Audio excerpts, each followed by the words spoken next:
na naging successful siya dun sa Etsy shop. So, ang iniisip ko, baka ganun rin sa akin kasi it's a passive income. Pero because of having full-time job as a virtual assistant, hindi ko kayang pagsabayan yung VA dun sa pag-create ng mga products for my Etsy shop.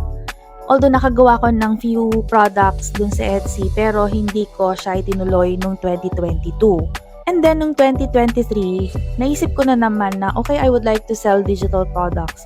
But not on Etsy. It's on Gumroad.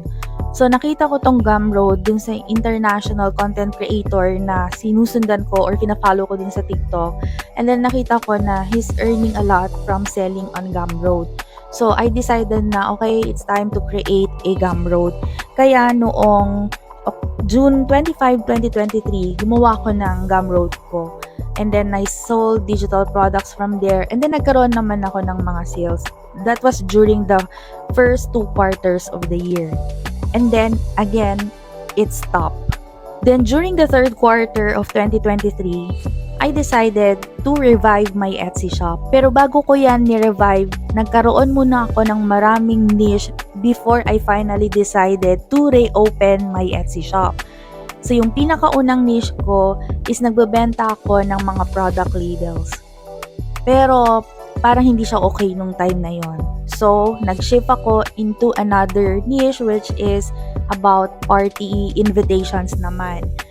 Then, hindi rin ganun ulit ka-successful. So, I decided na, okay, gusto kong magbenta ng e-books. Pero, hindi pa rin ganun naka-successful. Until I decided na, okay, kailangan kong pag-isipan ng mabuti kung ano talaga yung niche na gusto ko. And then, ngayon, kung ano yung niche ko ngayon, that is the 4th niche na binenta ko dito sa Etsy shop na to. Mid-July, I decided to upload the listings on my Etsy shop. Kaya pagdating ng August, hanggang ngayon is gumanda na yung performance ng aking Etsy shop. And during the 3rd quarter din ng taon 2023, I have opened 2 Rocket.ph shops. Yung isa for my international clients and yung isa naman for my local clients. And ito na nga yung na-earn ko sa aking Rocket.ph in less than a month. So, hindi siya ganun kalaki unlike sa mga other digital product sellers na 2 linggo pa lang silang nagbebenta but they already have a lot of customers. But for me, hindi siya ganun kalaki but still it's earning. Hindi naman ako masyadong nagmo-market ng aking product. The customers just go and visit my profile, my Rocket.ph shops, and then they shop from there. And then, nung nag-start ang 2024, here's what I earned for 7 days. For both my Rocket.ph shops and for my Etsy shop. And also this year, I became a star seller dun sa Etsy. Ibig sabihin, when you are an Etsy seller, na-reach mo yung criteria na siniset ng Etsy para masabi that you are a reliable seller. And then, ganun din yung aking Rocket.ph shop. I was also identified as a verified pro seller. Now, to answer your question kung may income ba sa digital product selling, the answer is yes. Now, let's talk about what are digital products. Digital products are goods or services that are delivered digitally, meaning they exist in a non-physical electronic format. Unlike sa mga physical products, yung mga digital products naman can be downloaded or accessed via online. So yung mga halimbawa nito ay mga planners, social media templates, e-books or courses, and even mga busy books, and a lot more. Ngayon, ano bang pinagkaiba ng digital product selling versus the traditional selling? Pag sinabi natin kasing digital product selling, mas malawak yung magiging market mo. You will have a global reach. So you will be able to tap into international markets and then you will be able to reach diverse customers without considering yung location. You can have both local and international clients. Another, it's cost efficient. Ibig sabihin nito na wala ka masyadong babayaran na overhead expenses katulad ng mga physical storefronts, yung staffing, and yung mga utilities, mga bills. Wala ka masyadong babayaran na sobrang taas na expenses because you are going to deliver the product via online. There are also passive income opportunities since you will be able to generate passive income kahit na you are just sleeping there for as long as the initial setup is complete, nagawa mo na yung product, you have uploaded the product, okay na, pwede kang magbenta kahit you are not doing anything. Pero may mga downsides din, katulad ng security risk. Since we all know na it's done via online, sa mga digital selling platforms, these are vulnerable to cybersecurity threats katulad ng mga data breaches, hacking, and yung mga online fraud. Ibig sabihin nito, you have to consider yung security measures between you to protect your business and to protect the information of your customer. And then also, there is an intense competition dito sa digital product selling. Since alam naman natin na simula nung pandemic, halos lahat na ng transactions are done via online, and dun lalo mas nag-boom yung digital product selling. So sa ngayon, alam natin na marami na rin ang gumagawa ng digital product selling. But do not be threatened. With the proper way, with the right strategies, hindi ka matatakot na magbenta ng mga digital products mo. And I will teach you that in the next set of videos.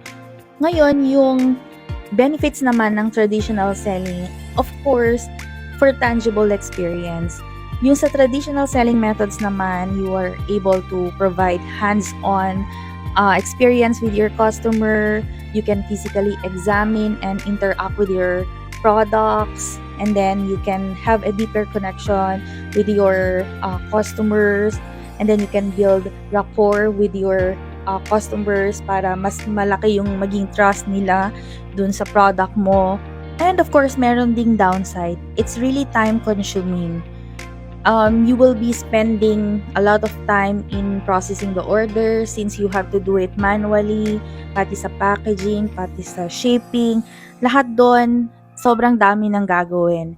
And it's also very costly since you have to pay for the overhead expenses katulad ng mga physical storefronts, for the staffing sales team, and yung mga raw materials na gagamitin mo for your product. So, this will result to lower profit margins unlike sa pagbebenta mo ng digital products. Now, if you want to start selling digital products, the first thing you have to do is to pick a niche. Picking a niche is essential for selling digital products because it helps you connect with your target audience, create products that meet their needs, and of course, differentiate yourself in the market. Naniniwala talaga ako dun sa kasabihan na you can't sell what you don't value. Meaning, it emphasizes the importance of alignment between the entrepreneur's values and the products of services they offer. And at the end of this video, I will be giving you a list of niche ideas para magkaroon kayo ng idea kung ano ba yung mga possible products na pwede mong ibenta according to your niche. And then the next thing you will do is to do a market research. You have to identify your target audience. You also have to research dun sa mga competitors mo, tingnan mo yung mga products nila, how they price their products, ano yung mga marketing strategies na ginagawa nila, and then you also try to look if there is a demand on that product. So that's the next thing you have to do. And then after that, you have to choose your product. You have to decide on the type of digital product you want to sell. Example, if you want to sell ebooks or mga online courses, mga softwares, mga templates, you have to ensure your product aligns with your expertise and the needs of your target audience. And then after that, it's time to create your product using yung mga tools or softwares you are comfortable with. You also have to pay attention to design, kung paano ba imo-market yung product, lahat yon you have to consider.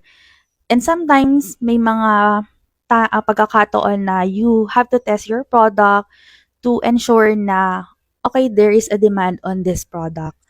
And then, you have to set a platform. So, you have to choose a platform for selling your digital products. Katulad nga ng mga pinakita ko sa inyo kanina, like Gumroad, Etsy, Rocket.ph, and many more, which I will give more details dun sa mga susunod na videos. And then, you set up your online store, you customize it, make sure that it reflects your brand. And then, of course, don't forget to configure your payment gateways to ensure a secure transactions with your customers. And then, lastly, you launch your product. So, you have to plan how are you going to launch your product. And then, kung magkakaroon ka ba ng mga special promotions, mga discounts. Of course, you also have to consider how are you going to market your products. Are you going to utilize your social media to sell your digital products? Or you decided na, okay, you just want to sell your products on your own website? So, it's all up to you kung ano yung magiging strategy mo when you will be launching your first product. And then, at the end of this video, I will be sharing with you 50 list of niche ideas na pwede ninyong gamitin when you want to start creating your first product. If you want to join to the Filipino Digital Crafters group, you can check the link in my bio or check the link in the description or in the caption. If you are interested to know more about digital product selling, please join our group because I will be providing free resources to all of you.